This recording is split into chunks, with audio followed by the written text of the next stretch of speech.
I come to Berlin as so many of my countrymen have come before.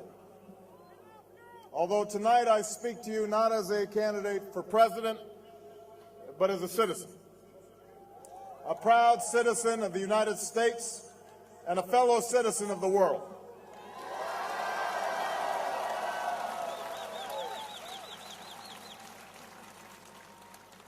I know that I don't look like the Americans who've previously spoken in this great city. The journey that led me here is improbable. My mother was born in the heartland of America, but my father grew up herding goats in Kenya. His father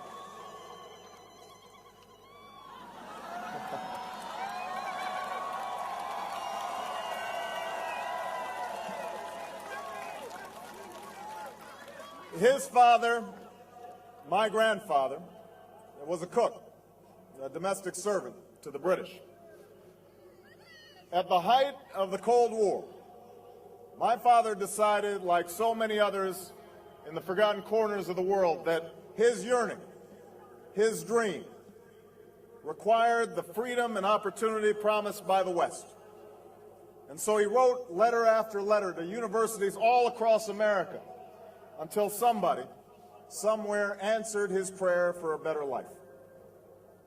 That is why I am here. And you are here because you too know that yearning. This city, of all cities, knows the dream of freedom.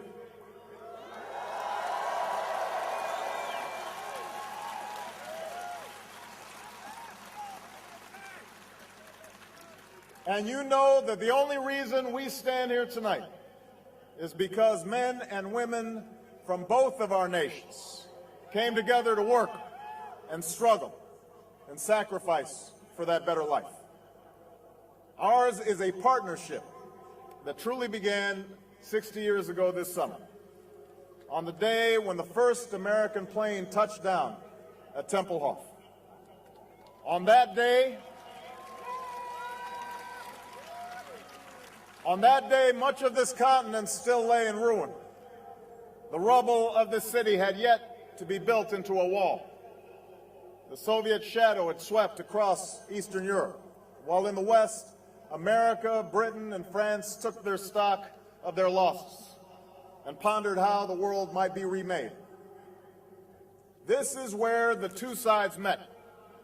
And on the 24th of June, 1948, the communists chose to blockade the western part of the city. They cut off food and supplies to more than 2 million Germans in an effort to extinguish the last flame of freedom in Berlin. The size of our forces was no match for the larger Soviet army. And yet retreat would have allowed communism to march across Europe.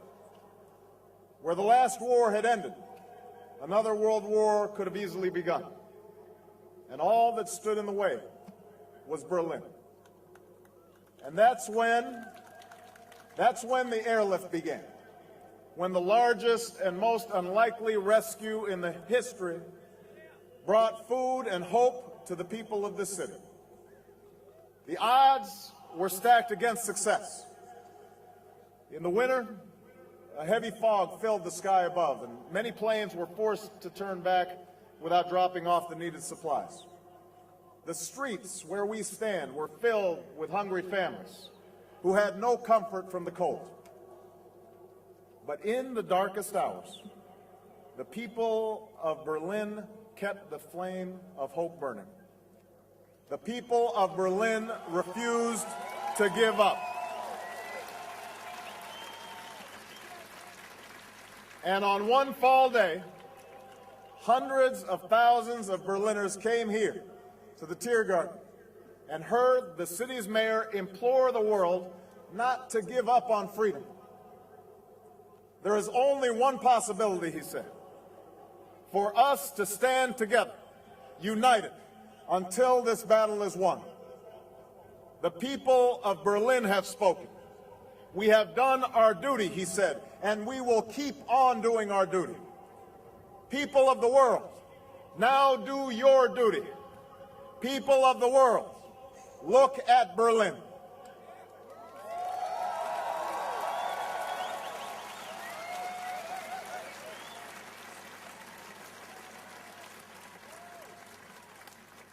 People of the world, look at Berlin. Look at Berlin, where Germans and Americans learned to work together and trust each other less than 3 years after facing each other on the field of battle. Look at Berlin, where the determination of a people met the generosity of the Marshall Plan and created a German miracle, where a victory over tyranny gave rise to NATO, the greatest alliance ever formed to defend our common security. Look at Berlin, where the bullet holes in the buildings and the somber stones and pillars near the Brandenburg Gate insist that we never forget our common humanity. People of the world, look at Berlin, where a wall came down, a continent came together, and history proved that there is no challenge too great for a world that stands as one.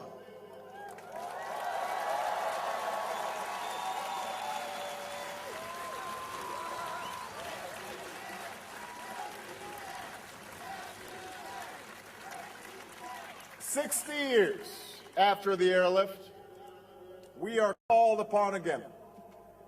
History has led us to a new crossroad, with new promise and new peril. When you, the German people, tore down that wall, a wall that divided East and West, freedom and tyranny, fear and hope, walls came tumbling down around the world. From Kiev to Cape Town, prison camps were closed and the doors of democracy were opened. Markets opened too, and the spread of information and technology reduced barriers to opportunity and prosperity.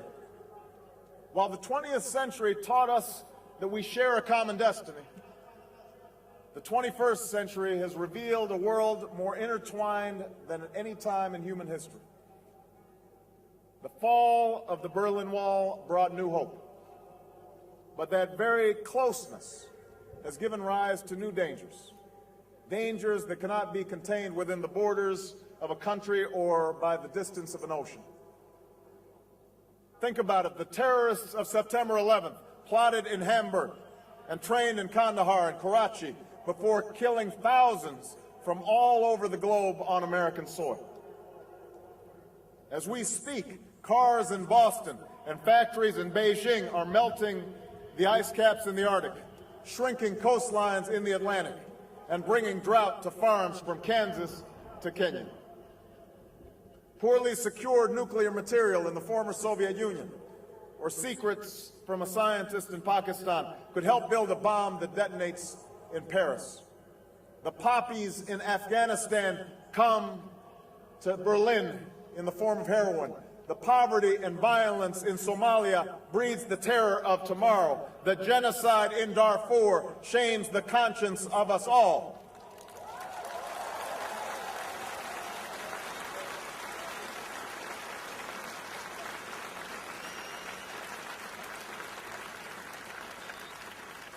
In this new world, such dangerous currents have swept along faster than our efforts to contain them.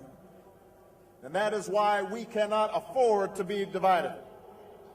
No one nation, no matter how large or powerful, can defeat such challenges alone. None of us can deny these threats or escape responsibility in meeting them. Yet in the absence of Soviet tanks and a terrible wall, it has become easy to forget this truth. And if we're honest with each other, we know that sometimes, on both sides of the Atlantic, we have drifted apart and forgotten our shared destiny. In Europe, the view that America is part of what has gone wrong in our world, rather than a force to help us make it right, has become all too common. In America, there are voices that deride and deny the importance of Europe's role in our security and our future. Both views miss the truth that Europeans today are bearing new burdens and taking more responsibility in critical parts of the world, and that just as American bases built in the last century still help to defend the security of this continent, so does our country still sacrifice greatly for freedom around the globe.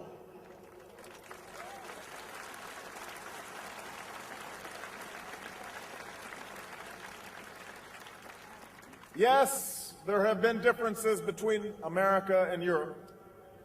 No doubt there will be differences in the future. But the burdens of global citizenship continue to bind us together. A change of leadership in Washington will not lift this burden. In this new century, Americans and Europeans alike will be required to do more, not less. Partnership and cooperation among nations is not a choice. It is the only way, the one way, to protect our common security and advance our common humanity.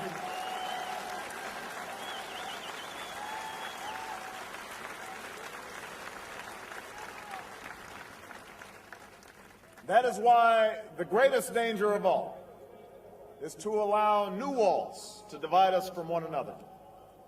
The walls between old allies on either side of the Atlantic cannot stand. The walls between the countries with the most and those with the least cannot stand. The walls between races and tribes, natives and immigrants, Christians and Muslims and Jews cannot stand. These now are the walls we must tear down.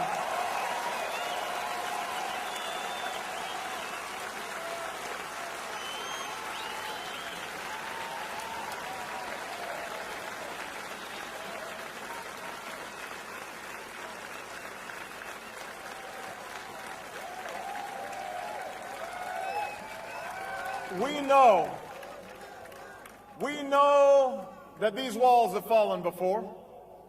After centuries of strife, the people of Europe have formed a union of promise and prosperity. Here, at the base of a column built to mark victory in war, we meet in the center of a Europe at peace. Not only have walls come down in Berlin, but they've come down in Belfast, where Protestant and Catholic found a way to live together. In the Balkans, where our Atlantic Alliance ended wars and brought savage war criminals to justice. And in South Africa, where the struggle of a courageous people defeated apartheid.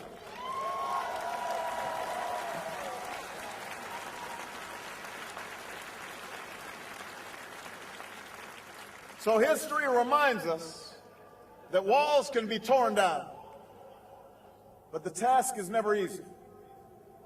True partnership and true progress requires constant work and sustained sacrifice.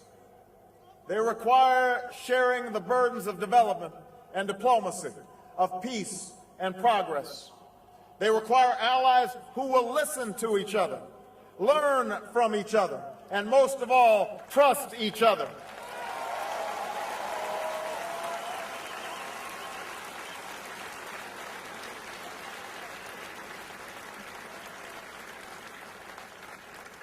That is why America cannot turn inward. That is why Europe cannot turn inward. America has no better partner than Europe. Now is the time to build new bridges across the globe as strong as the one that binds us across the Atlantic. Now is the time to join together through constant cooperation and strong institutions and shared sacrifice and a global commitment to progress to meet the challenges of the 21st century. It was this spirit that led airlift planes to appear in the sky above our heads and people to assemble where we stand today. And this is the moment when our nations and all nations must summon that spirit anew. This is the moment when we must defeat terror and dry up the well of extremism that supports it. This threat is real, and we cannot shrink from our responsibility to combat it. If we could create NATO to face down the Soviet Union, we can join in a new and global partnership to dismantle the networks that have struck in Madrid and Amman, in London and Bali, in Washington and New York.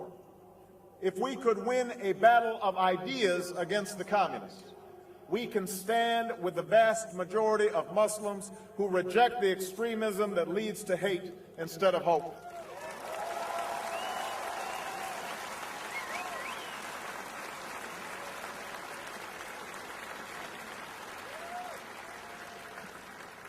This is the moment when we must renew our resolve to rout the terrorists who threaten our security in Afghanistan and the traffickers who sell drugs on your streets. No one welcomes war. I recognize the enormous difficulties in Afghanistan. But my country and yours have a stake in seeing that NATO's first mission beyond Europe's borders is a success. For the people of Afghanistan and for our shared security, the work must be done. America can't do this alone. The Afghan people need our troops and your troops, our support and your support to defeat the Taliban and Al-Qaeda, to develop their economy, and to help them rebuild their nation. We have too much at stake to turn back now. This is the moment when we must renew the goal of a world without nuclear weapons.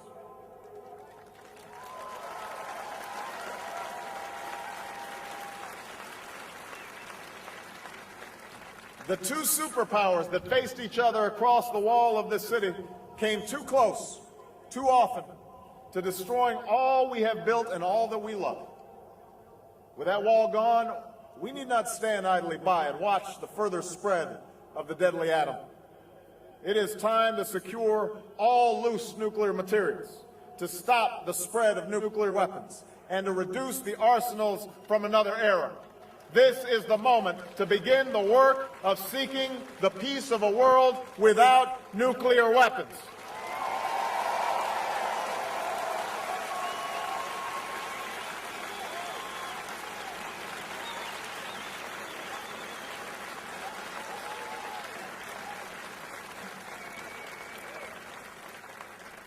This is the moment when every nation in Europe must have the chance to choose its own tomorrow, free from the shadows of yesterday. In this century, we need a strong European Union that deepens the security and prosperity of this continent while extending a hand abroad. In this century, in this city of all cities, we must reject the Cold War mindset of the past and resolve to work with Russia when we can, to stand up for our values when we must, and to seek a partnership that extends across this entire continent.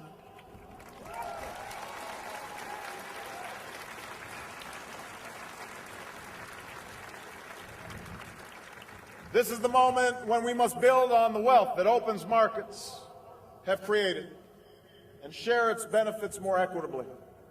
Trade has been a cornerstone of our growth and global development, but we will not be able to sustain this growth if it favors the few and not the many.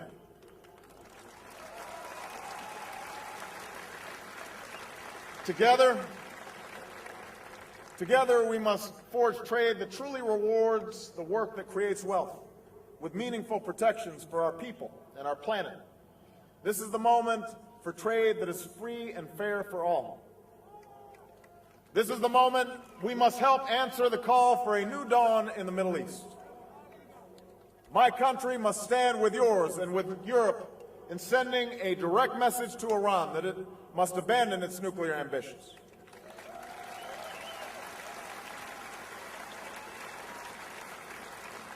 We must support the Lebanese who've marched and bled for democracy, and the Israelis and the Palestinians who seek a secure and lasting peace. And despite past differences, this is the moment when the world should support the millions of Iraqis who seek to rebuild their lives, even as we pass responsibility to the Iraqi government and finally bring this war to a close.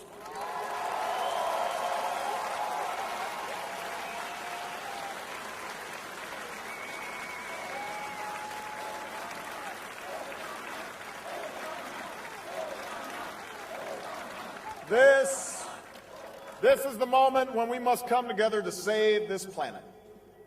Let us resolve that we will not leave our children to a world where the oceans rise and famine spreads and terrible storms devastate our lands. Let us resolve that all nations, including my own, will act with the same seriousness of purpose as has your nation and reduce the carbon we send into our atmosphere.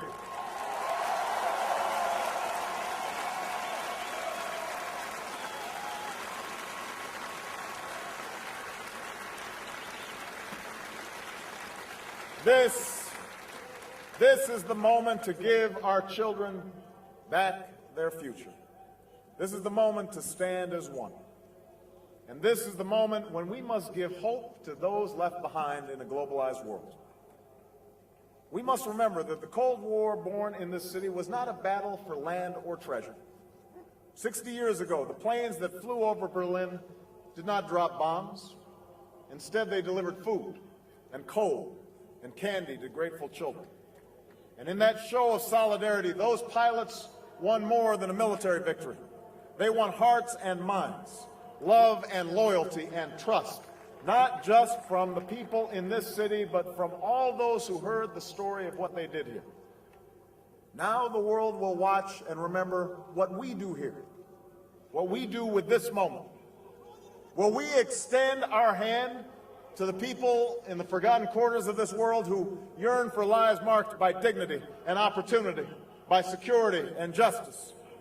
Will we lift the child in Bangladesh from poverty and shelter the refugee in Chad and banish the scourge of AIDS in our time? Will we stand for the human rights of the dissident in Burma, the blogger in Iran, or the voter in Zimbabwe? Will we give meaning to the words "never again" in Darfur?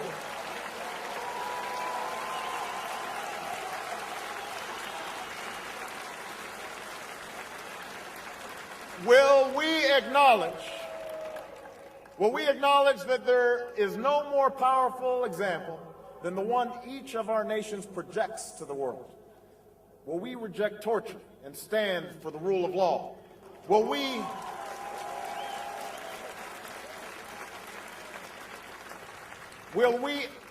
welcome immigrants from different lands and shun discrimination against those who don't look like us or worship like we do, and keep the promise of equality and opportunity for all of our people?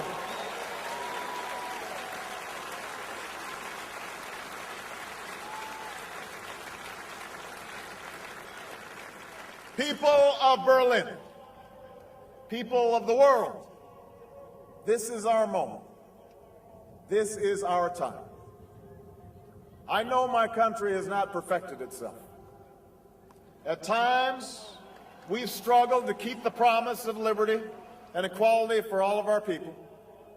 We've made our share of mistakes, and there are times when our actions around the world have not lived up to our best intentions. But I also know how much I love America. I know that for more than 2 centuries, we have strived at great cost and great sacrifice to form a more perfect union, to seek with other nations a more hopeful world. Our allegiance has never been to any particular tribe or kingdom. Indeed, every language is spoken in our country. Every culture has left its imprint on ours. Every point of view is expressed in our public squares. What has always united us, what has always driven our people, what drew my father to America's shores, is a set of ideals that speak to aspirations shared by all people. That we can live free from fear and free from want. That we can speak our minds and assemble with whomever we choose and worship as we please.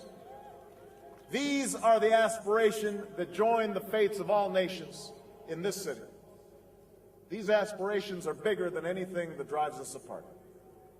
It is because of these aspirations that the airlift began.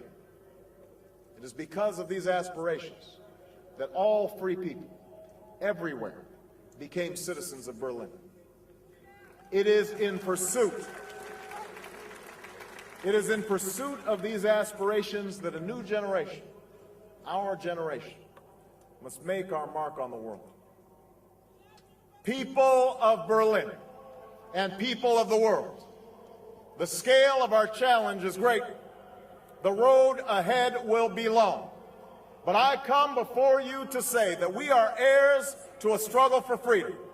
We are a people of improbable hope, with an eye towards the future, with resolve in our heart. Let us remember this history and answer our destiny and remake the world once again. Thank you, Berlin. God bless you. Thank you. Thank you.